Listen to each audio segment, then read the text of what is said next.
കാശിനാഥൻ ഭാഗം 30. രചന അവതരണം ദിവ്യരാജ്. ഗൗരിയേച്ചി കണ്ണു തുറന്നേ. വാടിയ താമരമൊട്ട് കണക്കെ തളർന്നു കിടന്നവളെ രണ്ടാളും കൂടി താങ്ങി മെല്ലെ അകത്തേക്ക് കൊണ്ടുപോയി കിടത്തി. ഈ അസുഖം തുടങ്ങിയിട്ട് ഒത്തിരിയായോ? ഹാളിൽ വീണ്ടും ഒന്നിച്ചു കൂടിയിരിക്കവേ നന്ദൻ ഗായത്രിയെ നോക്കി. 6-7 വർഷമായി. ഇടയ്ക്ക് ചേച്ചി നോർമലാവും എന്ന് പറഞ്ഞാൽ സ്വയബോധത്തിലാണെങ്കിലും പഴയ കളിയോ ചിരിയോ ഒന്നുമില്ലാണ്ട് ഏതെങ്കിലും ഒരു മൂലയ്ക്കങ്ങ് ഒഴിഞ്ഞുകൂടും. ചോദിക്കുന്നതിന് മാത്രം മറുപടി പറയും. അല്ലാതെ ഒന്നും മിണ്ടുകയോ പറയുകയോ എന്തിന് റൂം വിട്ട് പുറത്തു പോകുകയോ കൂടി ചെയ്യില്ല. നെടുവീർപ്പോടെ പറഞ്ഞു ഗായത്രി. ശരിക്കും ആ കുട്ടിയുടെ ലൈഫിൽ എന്താ ഉണ്ടായേ? പാച്ചൻ മുഖമുയർത്തി നോക്കി. ചേച്ചി MBBS സെക്കൻഡ് ഇയർ പഠിക്കുമ്പോഴാ ഇങ്ങനെയായത്. കൂടെ പഠിച്ചിരുന്ന എന്ന് പറയുന്നതിനേക്കാൾ ചേച്ചിക്ക് അത്രയും പ്രിയപ്പെട്ട ഒരാൾ അയാളുടെ മരണം തൊട്ടു മുന്നിൽ കണ്ട ഷോക്കിലാ ഇങ്ങനെയായത്. അതുമാത്രം അറിയാം. അതിലപ്പുറം പറയാൻ ഞങ്ങൾക്കും അറിയില്ല. കാരണം അതേപ്പറ്റി ചോദിച്ചിട്ടും ചേച്ചി ഒന്നും പറഞ്ഞിട്ടില്ല. അയാളുടെ ഓർമ്മകൾ ചേച്ചിയെ തേടി വരുമ്പോഴാ കുറച്ചു മുന്നേ നിലവിളിച്ചുകൊണ്ട് ഇറങ്ങി ഓടിയ പോലെ ഓടണത്.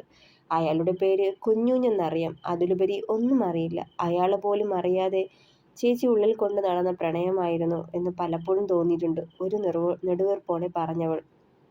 അത് തന്നെയാവും ചേച്ചിയുടെ സമനില തെറ്റിച്ചിട്ടുണ്ടാവുക. പ്രണയം പറയാൻ കഴിയാതെ പോയതാണ് അവളെ കൂടുതൽ വേദനിപ്പിക്കുന്നതെന്ന് അവളുടെ ചില നേരത്തെ പുലമ്പലുകളിൽ നിന്ന് മനസ്സിലാക്കിയിട്ടുള്ളതാ. ഗായത്രി പറയുമ്പോൾ എല്ലാവരുടെയും മുഖത്തും നോവ് പടർന്നു. എല്ലാവരോടും യാത്ര പറഞ്ഞ് തിരികെ പോരുമ്പോഴും വൈശുവിൻ്റെ മനസ്സിൽ ഗൗരിയുടെ മുഖം മാത്രമായിരുന്നു. ജീവിതം ആഘോഷമാക്കേണ്ട സമയത്ത് തീരാ നോവായി പ്രിയപ്പെട്ടവൻ്റെ നോവിൽ വെന്ത് വെണ്ണീറായി ജീവിക്കുന്നവൾ. അത്രമാത്രം അയാളെ പ്രണയിച്ചിട്ടുണ്ടാവും. അതാവും സമനില പോലും വീണ്ടെടുക്കാനാവാതെ 4 ചുവരുകൾക്കുള്ളിൽ ഒതുങ്ങേണ്ടി വരുന്നത്. നോവോടെ ഓർത്തവൾ.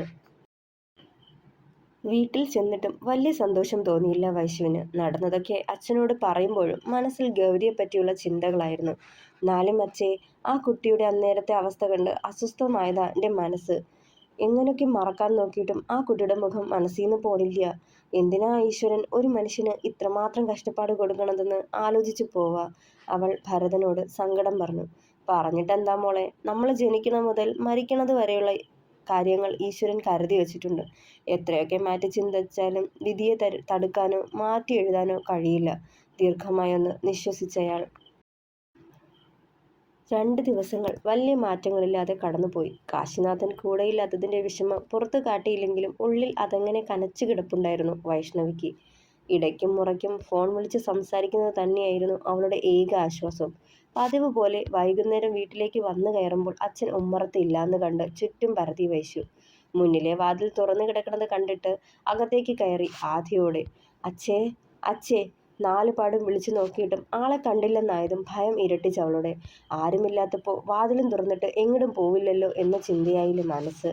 പുറത്തേക്കിറങ്ങിയതും അപ്പുറത്തെ നാണിത്തള്ള വേലിക്കൽ നിന്ന് പുല്ലരിയുന്നുണ്ടായിരുന്നു. ആളെ കണ്ടതും ഓടി അരികിലേക്ക് ചെന്നവൾ. നാണിയമ്മുമ്മേ, അച്ഛയെ കണ്ടായിരുന്നോ?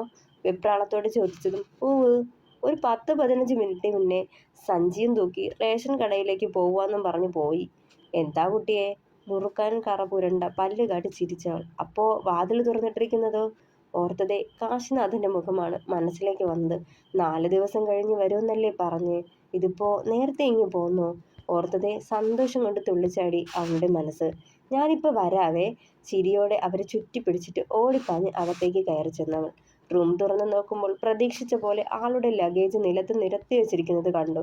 തോളിൽ കിടന്ന ബാഗ് എടുത്ത് ടേബിളിൻ്റെ മുകളിൽ വെച്ച് തിരിയുമ്പോൾ കാണുന്നത് കട്ടിലിന് പുറത്ത് നിരത്തിയിട്ടിരിക്കുന്ന കുറേയേറെ പുസ്തകങ്ങളും നോട്ട് ബുക്കുകളും ഒക്കെയായിരുന്നു. അതിൽ ചിലതൊക്കെ കയ്യിലെടുത്തു വെറുതെ ഒന്ന് കണ്ണോടിച്ചു.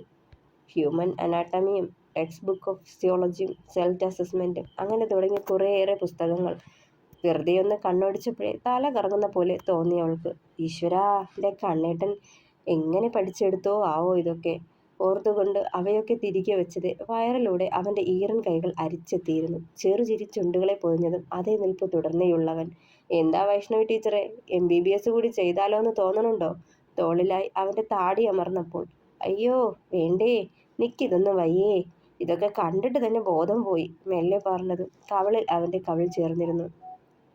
എൻ്റെ വൈശുവേ, ഇതൊക്കെ അത്രയ്ക്ക് കോംപ്ലിക്കേഷൻസ് ഉള്ള സബ്ജക്റ്റ് അല്ലടോ. ക്യൂരിയോസിറ്റിയും ഇൻട്രസ്റ്റും ഉണ്ടെങ്കിൽ പ്രയാസമില്ലാതെ പഠിച്ചെടുക്കാൻ പറ്റും. നമ്മുടെ ശരീരം തന്നെ പഠിക്കണതേ. മൊത്തം 19 സബ്ജക്ട്സാ. ഉള്ളത്. ഓരോ സബ്ജക്ട്സിലെയും ചില കാര്യങ്ങൾ പരസ്പരം റിലേറ്റഡായി വരും. ആ സെൻസിൽ അതങ്ങ് കോറിലേറ്റ് ചെയ്തു പോയാൽ ക്ലിനിക്കൽ പ്രാക്ടീസും തിയറിയും ഒക്കെ ഈസിയായി ഹാൻഡിൽ ചെയ്യാം. എങ്ങനെയെന്ന് പറഞ്ഞാലും ഹ്യൂമൻ ബോഡിയല്ലേ, അതിനെ ചുറ്റിപ്പറ്റിയുള്ള ടോപ്പിക്സ് അല്ലേ, അത്രയും കരുതിയാൽ മതി. വളരെ നിസ്സാരമായി പറഞ്ഞതും കണ്ണിട്ടിനൊക്കെ നിസ്സാര, എനിക്കൊന്നും പറ്റില്ല കേട്ടോ, നെടുവീർപ്പോടെ പറഞ്ഞതും. പിന്നെ എന്താ എൻ്റെ പെണ്ണിന് പറ്റുന്നേ? കള്ളച്ചിരിയോടെ അവളുടെ ചെവിയിടുക്കിൽ ചുണ്ടമർത്തിയവൻ. വിയർപ്പാ കണ്ണേട്ടാ, ഞാനൊന്ന് കുളിച്ചിട്ട് വരാം. അവനെ തള്ളി മാറ്റി പോവാനാഞ്ഞതും അരയിലെ പിടി മുറുക്കിയവൻ. എൻ്റെ പെണ്ണിൻ്റെ അല്ലേ, എനിക്കിഷ്ടാ. വീണ്ടും കുറുമ്പോടെ അവളിലേക്ക് ചേർന്നവൻ. 4 ദിവസം കഴിഞ്ഞ് വരുന്നല്ലേ പറഞ്ഞേ, പിന്നെന്താ 2 ദിവസമായപ്പോൾ തന്നെ? പറഞ്ഞു നിർത്തിക്കൊണ്ട് അവൻ അഭിമുഖമായി തിരിഞ്ഞു നിന്നു. എനിക്ക് നീ ഇല്ലാണ്ട് പറ്റില്ലാന്ന് തോന്നി. ഈ പെണ്ണിനെ നെഞ്ചോട് ചേർക്കാണ്ട് പറയവേ അവളുടെ നെറുകിൽ ചുണ്ടുകൾ അമർത്തിയവൻ. ഈ പെണ്ണിൻ്റെ ഇളം ചൂടില്ലാണ്ട് അവളുടെ കണ്ണുകളിൽ ചുംബിച്ചകന്നവൻ. ഈ പെണ്ണിൻ്റെ ഗന്ധമറിയാണ്ട് മൂക്കിൻ തുമ്പിലൂടെ ഒഴുകിയ ചുംബനം അധരത്തിൽ വന്നെത്തിയിരുന്നു. ഈ പെണ്ണിനെ പുണരാണ്ട് ഇരു കയ്യാലെയും അവളെ മുറുകെ പുണർന്നുകൊണ്ട് അധരം മെല്ലെ നുണയാൻ തുടങ്ങിയവൻ. കണ്ണുകൾ കൂമ്പിയടച്ചു വൈഷ്ണവി. അവൻ്റെ നേർത്ത് പതിഞ്ഞ ശബ്ദവും വശ്യമായ ഭാവവും അവളിലെ വികാരങ്ങളുടെ നില തെറ്റിച്ചു. അധരങ്ങൾ ഇരു അധരങ്ങളെയും മതിവരാതെ നുണഞ്ഞെടുത്തു കൊണ്ടിരുന്നു. അധരങ്ങളുടെ ഇരുദലങ്ങളെയും മതിവരാതവൻ നുണഞ്ഞെടുത്തുകൊണ്ടിരുന്നു. വിറയോടെ കണ്ണുകളുയർത്തി നോക്കി വൈഷ്ണവി. ഇതുവരെ അറിയാത്തൊരു അനുഭൂതി ഉടലാകെ പടരുന്നത് അറിയാൻ തുടങ്ങിയവൾ. വിട്ടകലാൻ മനസ്സില്ലാതെ അവളുടെ നാവിനെയും ബന്ധിച്ചവൻ. തോളിലൂടെ വേർപെട്ട് സാരി ഊർന്ന് നിലത്തേക്ക് വീണുപോയി, ഇഴഞ്ഞിറങ്ങുന്ന നാഗത്തെപ്പോലെ. അധരത്തെ വേർപെടുത്തിക്കൊണ്ട് അവൻ്റെ അധരങ്ങൾ നീണ്ടു ഭംഗിയുള്ള അവളുടെ ഖണ്ഡത്തിലൂടെ സഞ്ചാരപാത തീർത്തു. അവളുടെ മൃദുലതകളിൽ അവൻ്റെ വിരലുകളുടെ സ്പർശനം അറിഞ്ഞു. അവയെ തഴുകിയും തലോടിയും അവളെ അറിയാൻ വെമ്പി അവൻ്റെ മനസ്സും ഉടലും. അവൻ്റെ ശരീരത്തിൽ വന്ന മാറ്റങ്ങൾക്കനുസരിച്ച് കൈകൾ അവളുടെ ദേഹത്ത് മുറുകി. ഇടയ്ക്കൊരു പരീക്ഷണം പോലെ അവൻ്റെ അരയിലൂടെ ഇരു കൈയും ചുറ്റിപ്പിടിച്ചു വൈഷ്ണവി. ഒരു നിമിഷം ഞെട്ടലോടെ പിന്മാറാൻ ശ്രമിച്ചവൻ. വിട്ടുമാറാതെ അവനിലേക്ക് ചേർന്നു നിന്നേയുള്ളവൾ നേരത്തേതിലും ശക്തിയായി. കണ്ണേട്ടാ, ഇപ്പോഴും പേടിയാണോ? മെല്ലെ ചോദിക്കുമ്പോൾ അവൻ്റെ മുഖത്ത് തെളിഞ്ഞ അസ്വസ്ഥതയെ മനഃപൂർവ്വം കണ്ടില്ലാന്ന് വച്ചു വൈഷ്ണവി. വൈശോ, എനിക്ക് ഉമിനീരിറക്കിക്കൊണ്ട് തനിക്ക് കഴിയില്ലെന്ന് പറയാനൊരു പാഴ്ശ്രമം നടത്തുമ്പോഴും കൈകൾ എടുത്തുമാറ്റാൻ തയ്യാറായില്ല അവൻ. കഴിയണം കണ്ണേട്ടാ. ഇല്ലാച്ചാ ജീവിതകാലം മുഴുവൻ ഈ അവസ്ഥ കണ്ണേട്ടനെ വിട്ടു മാറില്ല, അവളുടെ ദേഹം അവനിലേക്ക് ചേർത്തുകൊണ്ട് പറഞ്ഞു വൈശു. പൊള്ളുന്ന തീയിൽ നിൽക്കുന്ന പോലെ ചില നിമിഷങ്ങൾ കടന്നു പോയിട്ടും അകന്നു മാറുകയോ ബലം കൊടുത്ത് അവളെ തള്ളി മാറ്റുകയോ ചെയ്തില്ലവൻ. ഈ അവസ്ഥയിൽ നിന്നൊരു മോചനം അവനും ആഗ്രഹിച്ച പോലെ. അവൻ്റെ നനവാർന്ന മാറിൽ പുതച്ചിരുന്ന തോർത്തെടുത്ത് മാറ്റി വൈശു. ആ ഇടനെഞ്ചിൽ ചുണ്ടമർത്തവേ ഉമിനീരിറക്കിക്കൊണ്ട് അവളെ നോക്കിയവൻ. അവളുടെ ഉള്ളിലെ വിറയൽ അവൾ മാത്രമേ അറിയുന്നുണ്ടായിരുന്നുള്ളൂ. സാധാരണഗതിയിൽ ഒരു പുരുഷൻ മുൻകൈയെടുക്കേണ്ട ഈ ഒരു കാര്യത്തിന് ആദ്യമായി മുൻകൈയെടുത്തതിൻ്റെ പകപ്പും അപക്വതയും ജാള്യതയും ഒക്കെ ഉണ്ടായിരുന്നെങ്കിലും പുറമേ കാട്ടിയില്ല അവൾ. കാശിനാഥൻ്റെ കണ്ണുകളിലേക്ക് നോക്കാൻ പിടിപ്പ് തോന്നിയെങ്കിലും അത് വകവയ്ക്കാതെ അവനെ തന്നെ നോക്കിയവൾ. വല്ലാതെ പിടയുന്ന അവൻ്റെ ഉള്ള് ആ പിടയ്ക്കുന്ന കണ്ണുകളിലൂടെ കണ്ടവൾ. എല്ലാവർക്കും ഒരു നിമിഷം അനുഭൂതികൾ മാത്രം നിറഞ്ഞതാണ്. പക്ഷേ തനിക്കിത് വീർപ്പുമുട്ടലും നിരാശയോടെ ഓർത്തു വൈശു. മെല്ലെ അവനെ ബെഡിലേക്ക് പിടിച്ചിരുത്തുമ്പോൾ മനസ്സിലേക്ക് വന്നത് സുദേവൻ ഡോക്ടറുടെ വാക്കുകളായിരുന്നു. വൈശുമോള് തന്നെ മുൻകൈയെടുത്ത് ഒരു ശ്രമം നടത്തി നോക്കണം. ആദ്യം തന്നെ വിജയിച്ചെന്ന് വരില്ല, ഗ്രാജുവലി മാറ്റം വരും. തൻ്റെയും കണ്ണേടൻ്റെ ജീവിതമാണ്, അത് തൻ്റെ കയ്യിൽ ഭദ്രമായിരിക്കണം എന്നൊരു ഉറപ്പിനാൽ മനസ്സ് പാകപ്പെടുത്തിക്കൊണ്ട് അവൻ്റെ നെഞ്ചിലേക്ക് മുഖം ചേർത്തു. വൈശു, ഞാൻ തോറ്റുപോകും, തൻ്റെ നെഞ്ചിലായി ചേർന്ന പെണ്ണിനോട് നോവോടെ പറഞ്ഞവൻ. ഇന്ന് തോറ്റാലും നാളെ ഈ കടമ്പ കടക്കാനാകും, വിജയിക്കാനാകും. ഈ തോൽവിയാകും കണ്ണേട്ടനുള്ള ചവിട്ടുപടി. വെറുതെ ഒന്ന് ട്രൈ ചെയ്ത് നോക്ക് കണ്ണേട്ടാ. ഡോക്ടർ പറഞ്ഞത് ഓർമ്മയില്ലേ? കണ്ണേട്ടൻ്റെ ശരീരവും മനസ്സും നമ്മുടെ കൂടിച്ചേരൽ ആഗ്രഹിക്കുന്നുണ്ട്. അതുകൊണ്ടാ ആ ചിന്തകൾ മനസ്സിലേക്ക് വരുമ്പോൾ കണ്ണേട്ടനിൽ മാറ്റങ്ങൾ ഉണ്ടാവുന്നത്. ഞാനല്ലേ, എൻ്റെയല്ലേ? കണ്ണേട്ടൻ ശ്രമിച്ചു നോക്ക്. അവൻ്റെ മുഖം കൈക്കുമ്പിളിലെടുത്തവൾ ഒന്നും മിണ്ടാതെ ബെഡിലേക്ക് ചാഞ്ഞവൻ. അവളുടെ മൃദുമേനി അവനിൽ അമർന്നതും നെഞ്ചിടിപ്പേറി കാശിയുടെ. വൈശു തന്നെ അവൻ്റെ കരങ്ങൾ അവളുടെ അരയിൽ ചേർത്ത് വെപ്പിച്ചു. അവൻ്റെ നെറുകിലായി ചുംബിച്ചു മാറി അധരത്തിലേക്ക് ചെന്നെത്തുമ്പോഴും അവൻ്റെ ഹൃദയമിടിപ്പ് വല്ലാതുയർന്നു. വലത് കൈ എടുത്ത് അവൻ്റെ ഹൃദയഭാഗത്തിൽ ചേർത്ത് വെച്ചവൾ. കണ്ണേട്ടാ, ടെൻഷനാവല്ലേ, ഞാനല്ലേ, എൻ്റെ മുന്നിലല്ലേ? അവനെ ആശ്വസിപ്പിക്കുമ്പോൾ ശ്വാസം പിടിച്ച് കിടപ്പുണ്ടായിരുന്നവൻ. ബാത്ത് ടവലവൾ അടർത്തി മാറ്റവേ വെട്ടിവിറച്ചു പോയവൻ. വൈശു, നേർത്തൊരു ശബ്ദം തൊണ്ടക്കുഴി താണ്ടി പുറത്തേക്ക് വരുന്നതിനൊപ്പം കണ്ണുകൾ മുറുക്കി അടച്ചവൻ. ഇങ്ങനെ കണ്ണടച്ച് പിടിച്ചാണോ കണ്ണേട്ടാ പ്രണയിക്കുക? കണ്ണ് തുറക്ക്. മെല്ലെ കാതോരം പറയവേ കണ്ണുകൾ ചിമ്മിത്തുറന്നവൻ. അപ്പോഴും ഹൃദയസ്പന്ദനം സാധാരണമായില്ല. കണ്ണേട്ടൻ അറിഞ്ഞ നോവല്ല ഇത്. It's something like divine. അതിൻ്റെതായ പവിത്രതയുണ്ട്. ഒരു സ്ത്രീയും പുരുഷനും എല്ലാ അർത്ഥത്തിലും ഒന്നായി മാറുക എന്നാൽ വെറുതെ കാമമെന്ന വികാരത്തിന് പുറത്ത് അവനെ അല്ലെങ്കിൽ അവളെ പ്രാപിക്കുക എന്നല്ല. നിന്നിലേക്ക് ഞാൻ, എന്നിലേക്ക് നീ, ഒരേ ആത്മാവും ശരീരവുമായി അലിഞ്ഞു ചേരുന്ന നിമിഷമാണ്. തൻ്റെ പങ്കാളിക്ക് മുന്നിൽ മറയ്ക്കപ്പെടാനായി ഇനി ഒന്നും ബാക്കിയില്ലാത്ത പോലെ, തനിക്കേറെ പ്രിയപ്പെട്ട തൻ്റെ ശരീരവും മനസ്സും പോലെ അവനായി അല്ലെങ്കിൽ അവൾക്കായി സമർപ്പിക്കാൻ മാത്രം. നീ എനിക്ക് പ്രിയപ്പെട്ടവൻ അല്ലെങ്കിൽ പ്രിയപ്പെട്ടവൾ ആണെന്നുള്ള ഉറപ്പാണത്. സ്വന്തം ശരീരത്തെ എത്രമാത്രം സ്നേഹിക്കുന്നുവോ ബഹുമാനിക്കുന്നുവോ അതുപോലെ തൻ്റെ പങ്കാളിയുടെ ശരീരത്തെയും ബഹുമാനിക്കുന്നതും സ്നേഹിക്കുന്നതും ചുംബനങ്ങളുടെയും തലോടലുകളിലൂടെയും മൃദുലമായ ലാളനകളിലൂടെയും കൈമാറുന്ന പ്രണയ നിമിഷങ്ങളാണ്. ഞാൻ എന്നതിലുമേറെ നിന്നെ പ്രണയിക്കുന്നു. അതുകൊണ്ട് നിന്നിലേക്ക് അലിയാൻ വെമ്പുന്നു. അതാണ് ആ കൂടിച്ചേരൽ.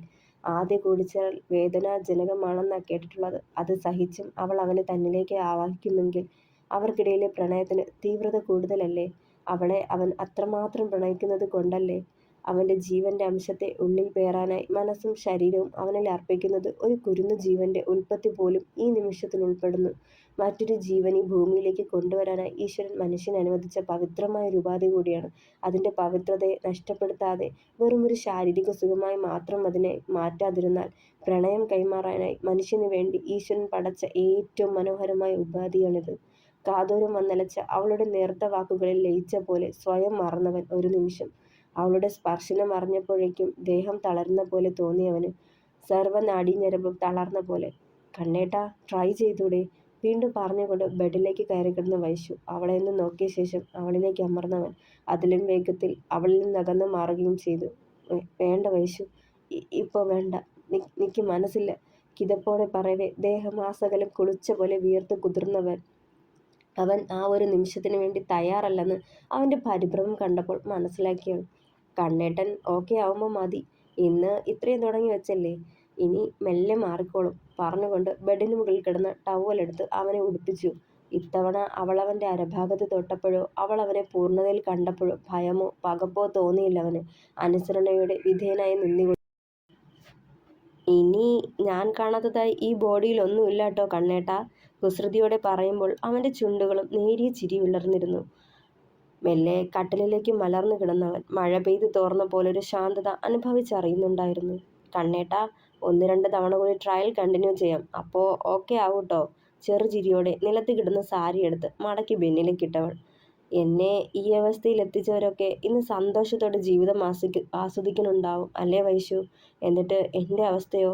നോവോടെ പറഞ്ഞവൻ. അതോർത്ത് കണ്ണേട്ടൻ ടെൻഷനാവണ്ട.